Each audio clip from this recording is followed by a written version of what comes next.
আপনি যদি পুকুর পাড়ে বা টয়লেটে থেকে থাকুন তাহলে ওখান থেকে এখনই উঠে আসুন, কারণ আজকের ভিডিওগুলো দেখে আপনি হাসি কন্ট্রোল করা মুশকিলই নয়, অসম্ভব। শর্ত হলো ভিডিওগুলো দেখার সময় আপনাকে না হেসে থাকতে হবে, আর যদি আপনি একটু হেসে ফেলেন তাহলে অবশ্যই ভিডিওতে লাইক এবং নতুন হয়ে থাকলে সাবস্ক্রাইব করতে হবে। আর যদি আপনি হাসি কন্ট্রোল করতে পারেন তাহলে অবশ্যই কমেন্টে বলে যাবেন। এই সময় কম, শুরু করো।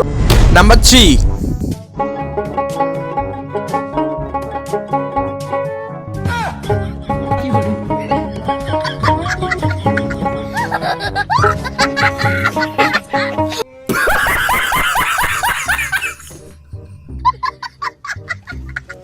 নাম্বার 2।